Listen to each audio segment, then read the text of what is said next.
بسم اللہ الرحمن الرحیم۔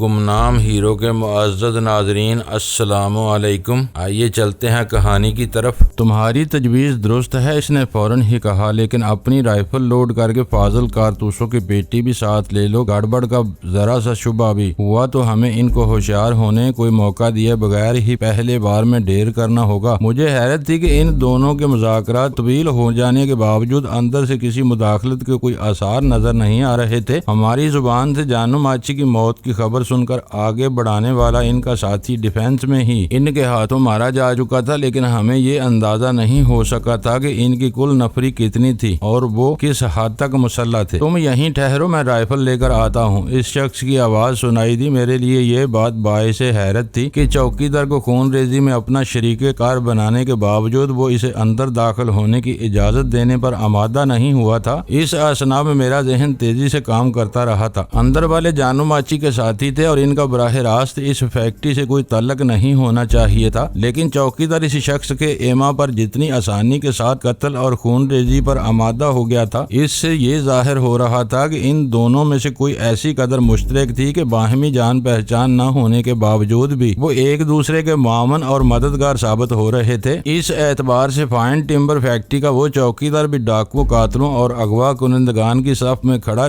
نظر آنے لگا تھا، اور اگر میں صورتحال کو اپنی گرفت میں لینے کے لیے اسے مار بھی دیتا تو میرے دل میں ذرا بھی بوجھ نہ ہوتا۔ ان لوگوں کی تعداد میرے علم میں نہیں تھی، غزالہ ان کی قید میں تھی اور اس وسیع و عریض فیکٹری میں مکمل تاریکی کا راج تھا۔ قرب و جوار میں اگی ہوئی خود رو جاڑیوں میں جا بجا جینگر بول رہے تھے۔ بعض جگہ اس قد آدم اور بے ترتیب جاڑ جنکاڑ نے اتنا پھیلاؤ اختیار کر لیا تھا کہ اس میں بیک وقت کئی آدمی آسانی سے روپوش ہو سکتے تھے۔ اگر ایک بار ان سے کھلے تصادم کا آغاز ہو جاتا تو وہ خطرہ بانپتے ہی غزالہ کو ساتھ لے کر اس تاریک جنگل میں کہیں بھی پناہ لے کر پسپا ہوتے ہوئے دیوار پھاند کر فرار ہو سکتے تھے، اور ہم ہوا میں اپنا اسلحہ برباد کر کے بھی ناکام و نامراد رہتے۔ چوکیدار اس نامعلوم شخص کے مذاکرات سے جو صورتحال بن رہی تھی وہ کچھ امید افزا تھی۔ اس وقت تاریک میدان میں صرف نہتہ چوکیدار ہی میرا مد مقابل رہ گیا تھا۔ آوازوں کی بنا پر میں نے اس کی موجودگی کی سمت کا تعین کر لیا تھا، پھر جاڑیوں میں جگہ بنا کر تاریکی میں اس کا تاریک تر حیولہ بھی دیکھ لیا تھا۔ بہتر یہی تھا کہ کھلے تصادم کے آغاز سے پہلے ان میں سے ایک کو گھیر کر ٹھکانے لگا دیا جاتا۔ جاڑیوں میں پلے ہوئے چوہے، ان کے خونی تعاقب میں لگے ہوئی بلیاں اور خاصے حشرات الارض دوڑتے پھر رہے تھے، اس لیے مجھے اپنی پیش قدمی سے پیدا ہونے والی سرسراہٹوں کی کوئی فکر نہیں تھی۔ اس وقت میں پستول سے فائر کرنے کا خطرہ مول نہیں لے سکتا تھا، اس لیے میں نے اللہ کا نام لے کر بیم گن نکالی اور چوکیدار کی طرف بڑھنے لگا جو اندھیرے میں اپنی رائفل کا منتظر تھا۔ بیم گن بلا شبہ ایک بہت مہلک اور بے آواز ہتھیار تھا جس نے بہتیرے نازک مواقع پر میری مدد کی تھی، مگر مجھے یہ بھی معلوم تھا کہ ایک بار اس کا چارج ختم ہونے کے بعد اسے دوبارہ کارآمد بنانا میرے لیے ناممکن تھا۔ میں نے اسے کافی مدت سے استعمال نہیں کیا تھا، لیکن مجھے پوری امید تھی کہ وہ ہتھیار کم از کم اس رات مجھے دغا نہیں دے گا جو غزالہ کے لیے غالباً اہم ترین رات تھی۔ میں جاڑیوں میں اپنی راہ بناتا ہوا بہت تیزی کے ساتھ آگے بڑھا تھا، کیونکہ اندر سے کسی کی واپسی سے پہلے مجھے اپنا کام پورا کرنا تھا۔ میرا ارادہ اسے رینج میں لے کر اس کے دل کے مقام پر بیم گن فائر کرنے کا تھا، لیکن اس کی بدقسمتی کہ میں جوں ہی جاڑیوں کے آخری سرے پر پہنچا، اس نے اچانک اپنی پوزیشن تبدیل کی اور میری طرف پشت کر کے پھاٹک کی طرف دیکھنے لگا جہاں اندھیرے میں ہمارا ٹرک موجود تھا۔ میں نے فوراً ہی جاڑیوں سے نکل کر پنجوں کے بل میدان میں اس کی طرف دوڑ لگا دی۔ چشمے زون میں عقب سے اس کے قریب پہنچ کر میں نے دل کے مقام پر 1.5 انچ کے فاصلے سے فائر کیا۔ بیم گن کی نوزل سے مہلک نیلگوں شعاع اس کی جلد، گوشت اور ہڈیوں کو راہ کرتی ہوئی اس کے دل سے گزر گئی۔ اسے چونکنے یا کسی رد عمل کا مظاہرہ کرنے کا موقع تک نہیں مل سکا۔ نیلگوں شعاعیں بیم گن کے نوزل سے نکلنے کے بعد کسی بھی وجود سے ٹکراتے ہی پھیلاؤ اختیار کر لیتی تھی، اس لیے لمحہ بھر کی اس شرر باری نے شاید اس کے پورے دل کو ہی راکھ کر ڈالا تھا۔ وہ جس طرح کھڑا ہوا تھا اسی طرح ہلکی سی دھمک کے ساتھ زمین پر آ رہا۔ میں نے بیم گن بائیں ہاتھ میں تھامی اور داہنے ہاتھ سے اس کی ایک ٹانگ پکڑ کر اسے گھسیٹتا ہوا جاڑیوں کی طرف لے چلا تاکہ آنے والے کو اس کے عبرتناک انجام کا پتہ نہ چل سکے۔ وہ سب بہت قلیل سے وقفے میں ہوا، مگر اس دوران میں سنسنی اور بے یقینی کی وجہ سے میرا دل پوری رفتار سے کنپٹیوں میں دھڑکنے لگا تھا۔ اس مختصر سے مقابلے میں شدید دباؤ پڑا تھا، لیکن میں پوری بے خوفی کے ساتھ اگلے راؤنڈ کے لیے تیار ہو چکا تھا۔ چند ثانیوں بعد شیڈ کی جانب سے رائفل بردار نمودار ہوا۔ چوکیدار کو ٹھکانے لگانے کے بعد اس کے استقبال کے لیے میں نے زیادہ بہتر پوزیشن لے لی تھی اور اس وقت وہ براہ راست میری نظروں میں تھا۔ ویران فیکٹری کا تاریک پھاٹک وہاں سے کافی دور تھا، اس لیے وہ بے پروایانہ انداز میں باہر آیا تھا۔ ایک جگہ رک کر اس نے چند ثانیوں تک انتظار کیا، پھر شیر خان کو آواز دی جو زندگی اور اس کے تمام تفکرات سے بے نیاز ہو کر جہنم واصل ہو چکا تھا۔ شیر خان کی طرف سے کوئی جواب نہ ملنے پر اس نے فوراً ہی زمین پر سینے کے بل لیٹ کر اپنی رائفل سیدھی کر لی۔ وہ ایک رسوائے زمانہ ڈاکو کا قریبی ساتھی تھا، اس لیے خطرہ بھانپتے ہی اس کی ساری حیوانی جبلتیں یک بے یک رو بے کار آ گئی تھی۔ میں نے اپنے قدموں میں سے ایک پتھر اٹھا کر مخالف سمت میں جھاڑیوں میں اچھال دیا۔ تیز اور دھیمی سرسراہٹوں میں پتھر گرنے کی آواز بہت نمایاں تھی۔ وہ بجلی کسی سرعت سے زمین پر پیٹ کے بل گھوما تھا اور اس نے پتھر گرنے والی جگہ پر فائر کر دیا۔ اس وقت میرا کوئی ارادہ یا منصوبہ نہیں تھا، بس میں اپنا پستول سنبھال چکا تھا، لیکن جو ہی فضا میں رائفل کا پرہول دھماکہ گونجا، میں ایک لمحاتی فیصلے کے تحت پوری قوت سے یوں چیخ پڑا جیسے گولی نے میرا بدن ادھیڑ ڈالا ہو۔ دھماکے کی گونج ختم ہونے سے پہلے ہی میں خاموش ہو چکا تھا۔ وہ واقعات اتنے تواتر سے رونما ہوئے کہ اس کھلے میدان میں اسے قطعی اندازہ نہیں ہو سکا کہ انسانی چیخ ادھر سے نہیں ابری تھی بلکہ جدھر اس نے فائر کیا تھا۔ اس کے دماغ پر بس یہ نشہ سوار ہو گیا کہ اس کا نشانہ بے خطا ثابت ہوا تھا۔ اس نے فوراً ہی بے احتیاطی کے ساتھ زمین سے اٹھ کر اس طرف دوڑ لگا دی جدھر اس نے رائفل چلائی تھی۔ فائر اور چیخ کے ساتھ ہی ہر طرف افراتفری پھیل گئی۔ شیڈ کی طرف سے کچھ ایسی آوازیں سنائی دینے لگیں جیسے کچھ لوگ آپس میں لڑ پڑے ہوں یا دما چوکڑی مچا رہے ہوں۔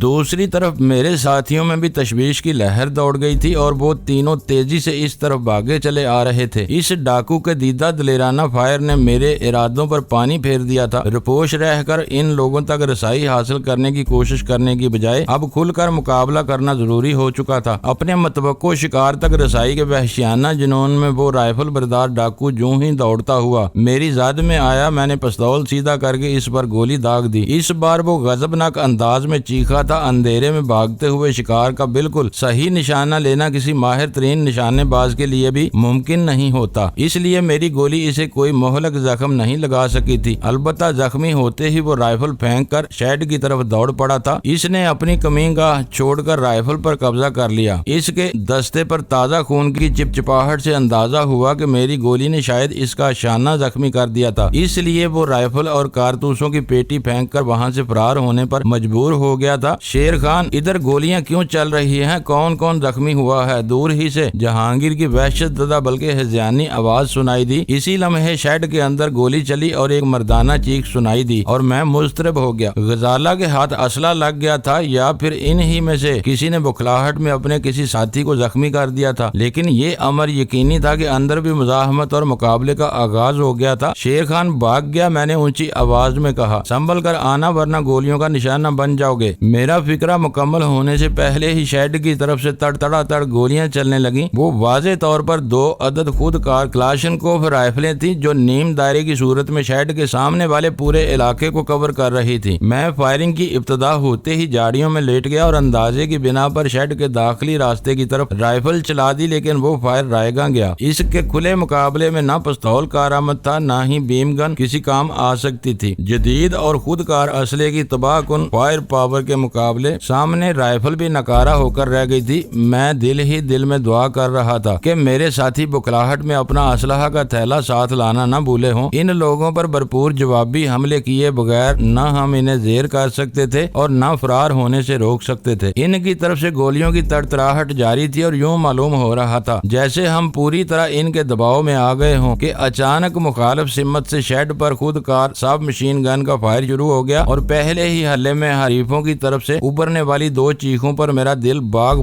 ہو گیا۔ وہ زخمی ہو چکے تھے اور انہیں ہراساں کرنے کے لیے یہی بات کافی تھی کہ ان کے حریف ان سے کسی طرح کم تر نہیں تھے۔ اس سے قبل شیر خان سے مذاکرت کرنے والا میرے ہاتھوں زخمی ہو چکا تھا۔ رفتہ رفتہ صورتحال واضح ہوتی جا رہی تھی۔ مقابلے میں براہ راست شریک نہ ہونے کی وجہ سے میں نے اپنی پوری توجہ ان کی نفری کے تعین پر مرکوز کر رکھی تھی اور اس نتیجے پر پہنچ چکا تھا کہ اس وقت جانو ماچھی کے کم از کم 4 آدمی ہمارے سامنے صف آ رہا تھے۔ غزالہ کی نگرانی پر مامور افراد ان کے علاوہ ہو سکتے تھے، جبکہ 5ویں کو میں خود ڈیفنس میں جہنم واصل کر کے آئے تھے۔ دونوں طرف سے دھواں دار فائرنگ ہو رہی تھی۔ جانو ماچھی کے ساتھی شیڈ میں محبوس ہو کر رہ گئے تھے۔ سامنے کے رخ سے باہر آنا ان کے لیے ممکن نہیں رہا تھا، لیکن میں بھی گولیوں کی شدید برسات میں اپنے ساتھیوں تک نہیں پہنچ سکتا تھا۔ اپنے پاس مناسب اسلحہ نہ ہونے کی وجہ سے میں اس مقابلے میں مزید کوئی رول ادا کرنے سے قاصر ہو کر رہ گیا تھا، اس لیے میں نے وہیں دبک کر وقت ضائع کرنے کی بجائے شیڈ کے عقبی حصے کی طرف بڑھنا شروع کر دیا۔ اس طرف شیڈ کی خستہ حال دیواریں تقریباً زمین بوس ہو چکی تھیں اور چھت کو سہارنے والا ڈھانچہ آہنی ستونوں پر رکا ہوا تھا۔ شیڈ کی گری ہوئی دیواروں سے چند فٹ کے فاصلے پر احاطے کی دیوار تھی، اور سب سے بڑی بات یہ تھی کہ جانو ماچی کے آدمی اس طرف سے غافل تھے۔ اس طرف کسی کے موجود نہ ہونے کا پورا یقین کر لینے کے بعد میں شیڈ کی طرف بڑھا تو فضا چلے ہوئے بارود کی بو سے بوجھل ہو رہی تھی اور فائرنگ کے آتشی انعکاس سے پہلی ہی نظر میں ان چاروں کی پوزیشنیں میری نظروں میں آ گئی۔ اندر گہرا اندھیرا تھا، لیکن چند ثانیوں بعد جب میری آنکھیں اس اندھیرے کی عادی ہو گئیں تو مجھے اس وسیع و عریض حال میں بے جان مشینوں کے کئی دیو ہیکل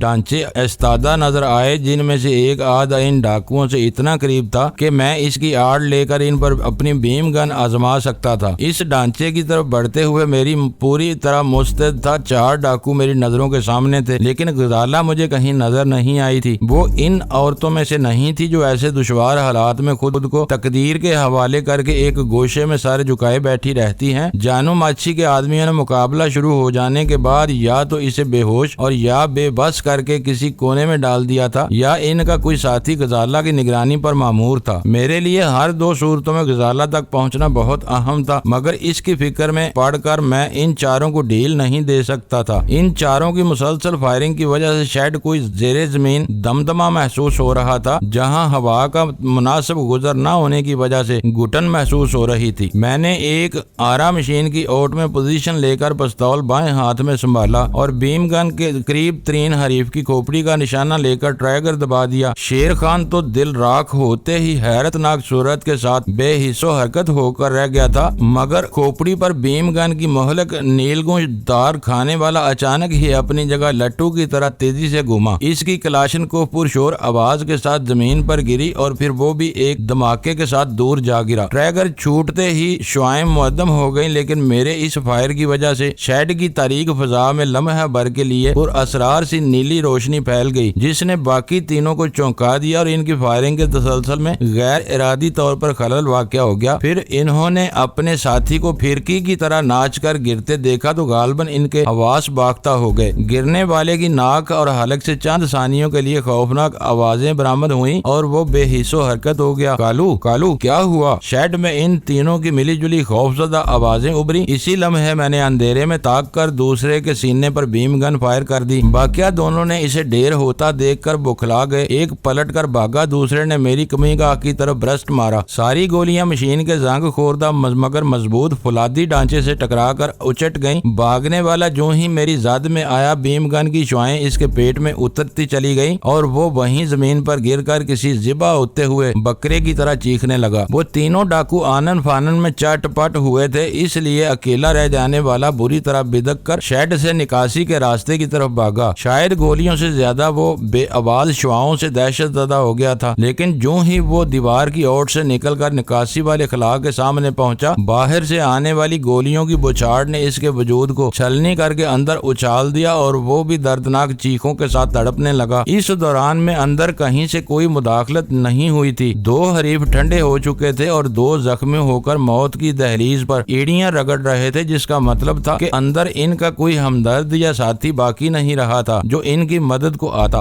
غزالہ اگر وہاں تھی تو بے ہوش یا بے دست و پا تھی، جسے فوراً تلاش کرنا ضروری تھا۔ فائرنگ بند کر دو، ادھر قصہ ختم ہو گیا۔ میں نے وہیں سے چیخ کر باہر والوں کو ہدایت جاری کی اور چیختی چنگاڑتی فضا پر یک لخت ایک ہولناک سناٹا چھا گیا۔ اس سناٹے میں دم توڑتے ہوئے دونوں زخمیوں کی دلدوز چیخیں عجیب وحشت ناک سما باندھ رہی تھی۔ میں نکاسی والے خلا کے سامنے آیا تو وہ تینوں دوڑتے ہوئے اسی طرف آ رہے تھے۔ آتے ہی ان تینوں نے مجھ پر سوالات کی یلغار کر دی۔ ان کے لیے میری اندر موجودگی سرے سے ناقابل فہم ثابت ہوئی تھی، لیکن میرے لیے اس وقت ایک ایک لمحہ قیمتی تھا۔ اندر غزالہ کو تلاش کرو، میں نے سرد لہجے میں انہیں ہدایت کی۔ چوکیدار یہاں رہتا تھا، اس لیے اس نے اپنے لیے کوئی نہ کوئی بلب وغیرہ ضرور لگا رکھا ہوگا جسے ان لوگوں نے دانستہ بجھا رکھا ہے۔ روشنی میں ہم اپنا کام تیزی سے نمٹا سکیں گے۔ وہ تینوں اندر پھیل گئے۔ اس اثنا میں گولیوں سے زخمی ہونے والا ڈاکو بھی سسک سسک کا دم توڑ چکا تھا اور فضا میں صرف اس شخص کی کراہیں باقی رہ گئی تھیں جس کا پیٹ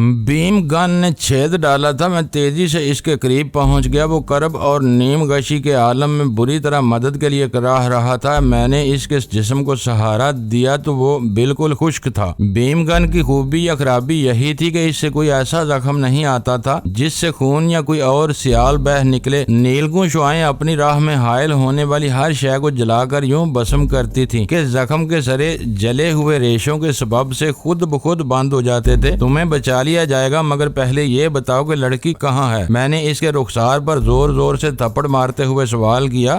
لڑکی نے ہم سب کو مروا دیا، وہ ہکلاتا ہوا کربناک آواز میں کہا۔ سائیں جانو اب اسے اپنی سیج پر لے جانے کے بجائے مروا دے گا۔ فضول باتیں نہ کرو، تم خطرناک حد تک زخمی ہو، دیر ہوگی تو مر جاؤ گے۔ یہ بتاؤ کہ لڑکی اب کہاں ہے، اس کے بعد تو ہم تمہاری دیکھ بھال کر سکیں گے۔ مجھے بچا لو، میں ابھی نہیں مرنا چاہتا۔ وہ تڑپ کر میرے ہاتھوں سے نکل گیا۔ پہلا فائر ہوتے ہی اسے سائیں مراد اپنے ساتھ لے کر پیچھے سے دیوار پھاند کر نکل گیا تھا۔ پھر کرب اور مایوسی کے عالم میں شاید مجھے اپنی باتوں کا یقین دلانے کے لیے اس نے اچانک انگریزی بولنا شروع کر دی۔ میں کامرس کا گریجویٹ ہوں، کسی وڈیرے نے میری کوئی مدد نہیں کی، ہم سب بھوکوں مر رہے تھے۔ میں مجبور ہو کر سائیں جانو کا ساتھی بنا تھا۔ سائیں بہت گریٹ ہے، اسے اس کی نیکیوں کا اجر اللہ سائیں دے گا، مگر اپنی زمین پر قانون اس کے اور اس کے ساتھیوں کے خون کا پیاسا ہے۔ تم مجھے بچا لو، میں سائیں کو چھوڑ دوں گا۔ زخمی حریف کے چہرے پر تیزی کے ساتھ موت کی زردی پھیلتی جا رہی تھی، اس کی آنکھیں پپوٹوں میں چڑھ چکی تھی۔ مہلک شعاؤں نے شاید اس کا مثانہ، گردے اور آنتیں تباہ کر دی تھی کیونکہ فائر اس کے پیٹ کے نچلے حصے پر پڑا تھا۔ صاف نظر آ رہا تھا کہ دنیا کی کوئی طاقت اسے اجل کے بے رحم ہاتھوں سے نہیں بچا سکے گی۔ سائیں مراد کہاں ملے گا؟ میں نے اس کے قریب پہنچ کر سوال کیا۔ اس کے لبوں کو جنبش ہوئی لیکن کوئی آواز برآمد نہیں ہوئی۔ اس لمحے اس کا سانس اکھڑنا شروع ہو گیا تھا اور اس نتنوں سے بھیانک آوازیں برآمد ہونے لگی تھی۔ میں نے بہت کوشش کی کہ اس لبے دم حریف کی زبان غزالہ اور سائیں مراد کے بارے میں کام کی کوئی بات اگلوا سکوں۔ مجھے اپنی اس کوشش میں ذرا بھی کامیابی نہ ہو سکی اور میرے دیکھتے ہی دیکھتے اس نے زندگی کی شدید ترین آرزو میں دم توڑ دیا۔ میں ایک گہرا سانس لے کر اٹھ کھڑا ہوا۔ جانو ماچی کے 4 اور قابل اعتماد ساتھی ہمارے ہاتھوں ذرا سی دیر میں موت کے گھاٹ اتار دیے گئے تھے، لیکن میرے نزدیک ہماری وہ پوری رات بری طرح ناکام ہوئی تھی اور ہم اپنے مطلوبہ نتائج حاصل کرنے میں کامیابی نہیں ہو سکے تھے۔ ابتدا غیر ملکی سفارتکار کرنل مہیش پال سے ہوئی تھی۔ سلطان شاہ بڑی محنت سے اسلام آباد سے اغوا کر کے لایا تھا۔ اس میں بلیک کیٹ ٹی کا سراغ حاصل کرنا چاہتا تھا، لیکن کرنل نے اس موضوع پر بات کرنے سے ہی انکار کر دیا تھا۔ اس سے ہم بمشکل صرف اتنا معلوم کر سکے تھے کہ جانو ماچی کے ساتھی کراچی میں کہاں کہاں روپوش ہو سکتے تھے۔ میرا ارادہ تھا کہ بعد میں اس پر 3rd ڈگری استعمال اسے بلیک کیٹ کے معاملے میں زبان کھولنے پر مجبور کر دیا جائے، لیکن کرنل نے میرا ارادہ بانپ کر تہہ خانے کے باتھ روم میں ٹوٹے ہوئے شیشے سے اپنی شہر کاٹ کر میری کامیابی کی راہ مسدود کر دی۔ اسی طرح غزالہ کی بازیابی کی کوششوں میں بھی مجھے ناکامی کا منہ دیکھنا پڑا تھا۔ جانو ماچی کے آدمی پہلے ایک آدمی کا نقصان اٹھا کر اپنی ڈیفینس والی کمین گاہ کے زیر زمین راستے سے فرار ہوئے، پھر اب فائن ٹمبر فیکٹری سے بھی سائیں مراد غزالہ کو نکال کر لے گیا تھا۔ گو اس میں جانو ماچی کے 5 آدمی مارے گئے تھے، لیکن میرے نزدیک ہماری کوئی کامیابی نہیں تھی۔ غزالہ کے نکال لے جانے کی وجہ سے ہمارا مشن ناکام رہا تھا۔ اسی اثنا میں وہ تینوں بھی اس شیڈ کے جائزے سے فارغ ہو کر میرے پاس لوٹ آئے تھے۔ آتے وقت انہیں اندھیرے کی وجہ سے علم نہیں ہو سکا تھا کہ حریفوں کا اسلحہ خاموش کرانے کے لیے مجھے کتنی خون ریزی کرنی پڑی تھی۔ وہ ان دونوں سے ہی باخبر تھے جو ان کے آتے ہوئے زخمی حالت میں بری طرح کراہ رہے تھے، اس لیے ان تینوں نے ہی ان 4 لاشوں کو حیرت سے دیکھا تھا۔ معلوم ہوتا ہے کہ یہاں ڈاکوؤں کے آنے سے پہلے بھی کچھ لوگ موجود تھے۔ جہانگیر نے باری باری ان 4 لاشوں کا جائزہ لیتے ہوئے حیرت سے کہا، لیکن پھر بھی ان میں فیکٹری کا چوکیدار شامل نہیں ہے۔ وہ بھی ان 4 کو الٹ پلٹ کر ان کے چہروں کی شناخت کرنے کی کوشش کر رہی تھی۔ اس کی لاش باہر جاڑیوں میں پڑی ہے، میں نے خشک لہجے میں کہا۔ یہیں رک کر لاشیں تلاش کرتے رہے تو جلد ہی پولیس رنگے ہاتھوں ہمیں گرفتار کر لے گی۔ سناٹے میں دھواں دار فائرنگ کی آوازیں بہت دور تک سنی گئی ہوں گی۔ چلو، میرے یاد دلاتے ہی سب کے ذہنوں میں صورتحال کی سنگینی واضح ہو گئی اور ہم افراتفری کی حالت میں وہاں سے نکل کھڑے ہوئے۔ اس وقت ہمارے سامنے 2 راستے تھے۔ فیکٹری کے احاطے کی دیواریں کہیں سے بھی عبور کر کے پیدل ہی کسی طرف فرار ہو جاتے، لیکن لیکن اس صورت میں ایک خرابی یہ تھی کہ وہ علاقہ ہم میں سے کسی کا دیکھا بالا نہیں تھا اور ہمیں بالکل اندازہ نہ ہو پاتا کہ ہم کدھر سے بچ کر نکل سکیں گے اور کس سمت میں خود ہی شب بیدار پولیس والوں کے سامنے جا کھڑے ہوں گے۔ دوسری راہ بھی پرخطر ہی تھی مگر وہ نسبتاً قابل عمل تھی، اس لیے ہم تیزی کے ساتھ پھاٹک پر کھڑے ہوئے ٹرک پر جا پہنچے۔ فائرنگ کے تیز شور سے اس علاقے میں بیداری کی لہر ضرور دوڑ گئی تھی، لیکن مزدوروں یا کئی منزلہ فلیٹوں میں رہنے والوں میں سے کسی نے باہر نکلنے کا خطرہ مول نہیں لیا تھا۔ پھر کھلے میدان میں گولیوں کی گونج کی وجہ سے شاید کسی کو اندازہ بھی نہیں ہو سکا تھا کہ فائرنگ کہاں ہوئی تھی۔ سلطان شاہ نے کسی ماہر اور پیشہ ور ڈرائیور کی طرح پھرتی کے ساتھ لکڑی سے لدا ہوا ٹرک اسٹارٹ کیا۔ میں نے پھاٹک کھولا اور ٹرک گھوم کر باہر نکل گیا۔ میں بھی سال خوردہ چوبی پھاٹک بند کر کے باہر نکلا اور رینگتے ہوئے ٹرک کے پائیدان پر لٹک کر اپنی نشست پر پہنچ گیا۔ میرے سوار ہوتے ہی ٹرک نے رفتار پکڑ لی۔ واپسی کے اس سفر میں بھی ہماری جگہ وہی رہی تھی جو ہم نے وہاں آتے ہوئے سنبھالی تھی۔ اس گنجان علاقے میں سڑکوں کے کنارے لگے ہوئے گھنے درختوں سے پرندوں کی چہکار سنائی دینے لگی تھی۔ آسمان کے مشرقی گوشوں پر ہلکی ہلکی سفیدی نمودار ہو چلی تھی، جس کا مطلب تھا کہ ہم نے وہ پوری رات ہی جانو ماچی کے آدمیوں کے خون ریز تعاقب میں گزار دی تھی۔ کرنل مہیش پال کی گردن کاٹ کر اس کی لاش پر سے لباس اتار کر اسے ٹھکانے لگانے کا پروگرام ابتدائی مرحلے پر ہی ناقابل عمل ثابت ہوا، کیونکہ کرنل یقینی طور پر روایتی اور کٹر ہندو ثابت ہوا تھا۔ اس کی بے لباس لاش سے اس کا دھرم سامنے آتے ہی اس کو شناخت کر لیا جاتا، یقینی ہو جاتا، جبکہ میں ایسا کوئی بکھیڑا نہیں پھیلانا چاہتا تھا۔ میری نظروں میں وہ ناقابل معافی مجرم تھا اور ایک پاگل کتے کی طرح اپنے ہاتھوں خود ہی اپنے انجام کو پہنچ گیا تھا، اس لیے اسے گمنامی کے عالم میں کہیں مفقود الخبر ہو جانا چاہیے تھا۔ ایک مردہ دشمن کی لاش سے گردن کاٹ لینے کے علاوہ مزید کسی اقدام پر میرا دل مائل نہ ہوا اور آخر کار ویرا کے مشورے پر کراچی کے جنوب مشرق ساحل پر اس سمندری علاقے میں لاش کو بھاری پتھروں سے باندھ کر پانی میں پھینک دینے کا فیصلہ کر لیا گیا، جہاں سمندر میں ہر وقت گوشت خور مچھلیوں اور خونی مگر مچھوں کی موجودگی کی کہانیاں سننے میں آتی تھیں۔ اس علاقے میں پانی پر ابھرنے سے پہلے ہی کرنل مہیش پال کا استخوانی ڈھانچہ ناقابل شناخت ہو کر رہ جاتا۔ صورتحال اتنی وحشت انگیز تھی کہ رات بھر کی تکان اور بھاگ دوڑ کے باوجود ہم چاروں میں سے کوئی بھی سونے کی کوششوں میں کامیاب نہ ہو سکا اور چند گھنٹوں تک بستروں پر کروٹیں بدلتے رہنے کے بعد ہم ایک ایک کر کے جہانگیر کے ڈرائنگ روم میں جمع ہو گئے، جہاں ویرا سب سے پہلے اعصابی سکون کے لیے اسکاچ کا ایک لارج پیک لیے سگریٹ نوشی میں مصروف تھی۔ غزالہ اس وقت ہم سب کے ذہنوں پر سوار تھی۔ جانو ماچی کے آدمی اپنے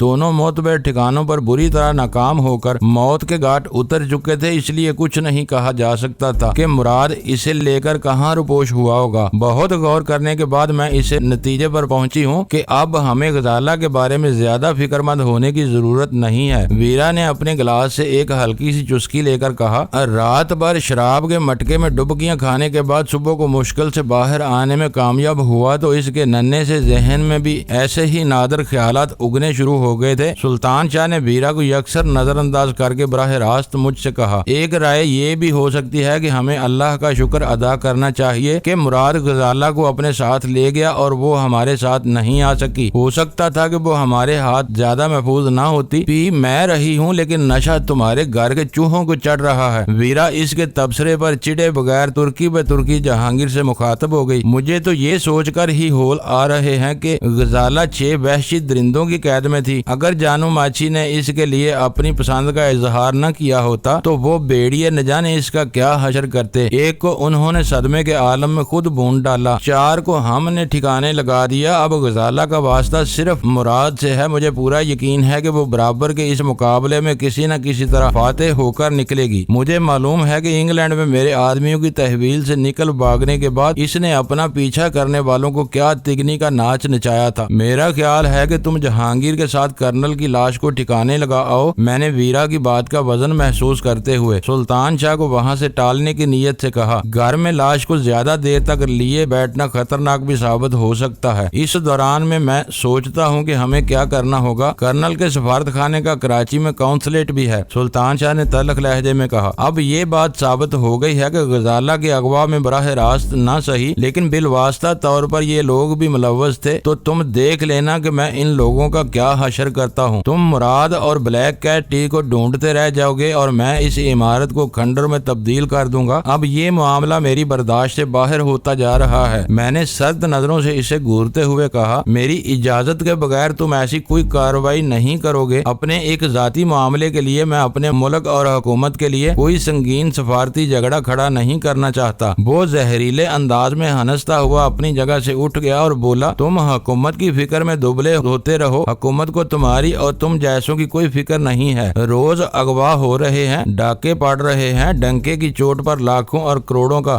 زر توان جرم نہیں بلکہ حق سمجھ کر طلب کیا جا رہا ہے۔ خود غزالہ کو جانو ماچی تھانے دار کو بھاری رشوت دے کر حوالہ توڑ کر اغوا کر کے لے بھاگا۔ قانون اور حکومت نے تمہارا یا غزالہ کے لیے کیا کر لیا؟ تمہیں یہ لاف و گزاف زیب نہیں دیتی؟ مجھے اس کا انداز گفتگو پسند نہیں آیا تھا۔ تمہیں معلوم ہے کہ امن و امان تباہ کرنے اور لوگوں میں مایوسی پھیلانے کے لیے بیرونی طاقتیں مقامی تخریب کاروں سے مل کر کیا کچھ کر رہی ہیں۔ کرنل مہیش کمار اسی سلسلے میں تمہارے ہاتھ آیا ہے، ورنہ اسے اسلام آباد سے کراچی آ کر کرنگی میں دھول پھانکنے کی کیا ضرورت تھی؟ ویرا نے فوراً ہی میری بات پکڑ لی، اب بار بار کرنگی کا ڈول نہ بجاؤ۔ مجھے معلوم ہے کہ کرنل کے اغوا کے سلسلے میں تمہارے دل میں چور ہے، اسی لیے تم بار بار اس کی صفائی پیش کرنے کی کوشش کر رہے ہو۔ اس نے منہ بنا کر کہا تھا، جب میں اس بارے میں تم سے کوئی بات نہیں کر رہی تو تم کو بھی اس بارے میں کوئی بات نہیں چھیڑنا چاہیے۔ اس سے کوئی فرق نہیں پڑتا، میں نے ڈٹائی کے ساتھ کہا۔ کرنگی نہ صحیح، اسے اسلام آباد سے ہی اٹھایا گیا، مگر اہم بات جو میں سلطان شاہ کو سمجھانا چاہ رہا ہوں وہ یہ ہے کہ ہم یا وہ خود اس کی طرف کیوں متوجہ ہوا تھا۔ جانو ماچی تو مقامی تخریب کاروں اور ملک دشمنوں کی ایک علامت ہے، اور سارا قصہ ایسی قوتوں کے گھنونے گٹھ جوڑ کا ہے۔ اگر ہم جذبات کی رو میں بہ کر کوئی مجنونانہ انتقامی کارروائی کر گزرے تو یوں سمجھنا چاہیے کہ کرنل مہیش پال مرنے کے باوجود اپنے مشن میں کامیاب ہو گیا ہے۔ جرم صرف جرم ہوتا ہے، اس کا کبھی کوئی فلسفہ نہ ہوتا ہے اور نہ گڑھا جا سکتا ہے۔ سلطان شاہ نے سر جھٹک کر کہا، اصل بات یہ ہے کہ مجرموں کے مقابلے میں ہم بھی کچھ نیک نام نہیں۔ جرم کو مٹانے کے لیے ہم خود مجرم بنے ہوئے ہیں، کیونکہ لوہے کی صرف لوہا ہی کاٹ سکتا ہے۔ لیکن تم اپنے جرائم کے ارتکاب میں فلسفہ لے آتے ہو جو میری سمجھ سے بالا تر ہے۔ یہ تمہارے اپنے طریقے ہیں، مجھ سے جو چاہتے ہو وہ میں کر آتا ہوں۔ اتنا کہہ کر وہ جہانگیر کی طرف متوجہ ہو گیا۔ آؤ جی ہم دونوں اپنے کام پر چلتے ہیں۔ یہ دونوں ایک دوسرے کی بات آسانی سے سمجھ لیتے ہیں، ہو سکتا ہے کہ ہماری واپسی تک ڈینی معقولیت کے انداز میں سوچنے لگے۔ فی الحال تو یہ ملک اور قوم پر ہم سب کو قربان کرنے کے موڈ میں نظر آتا ہے۔ ان دونوں کے وہاں سے چلے جانے تک ویرا سنجیدگی کے ساتھ خاموش بیٹھی رہی، لیکن ان کے جاتے ہی دھیمی سی مسکراہٹ کے ساتھ بولی، تمہارے ساتھ رہ کر کل کا یہ گونگا بھی اب خوب بولنے لگا ہے۔ وہ صحیح کہہ رہا ہے، میں نے سنجیدگی کے ساتھ کہا۔ میرے مقابلے میں وہ کم عمر اور نوجوان ہے، اس لیے حالات کا اثر فوراً قبول کرتا ہے۔ حالات مسلسل بگڑتے چلے جائیں اور ان کے سدھار کی کوئی صورت نظر نہ آئے تو معاشرے میں اجتماعی مایوسی اور بد دلی اسی طرح سرایت کرتی چلی جاتی ہے، اور یہ بھی مایوسی کا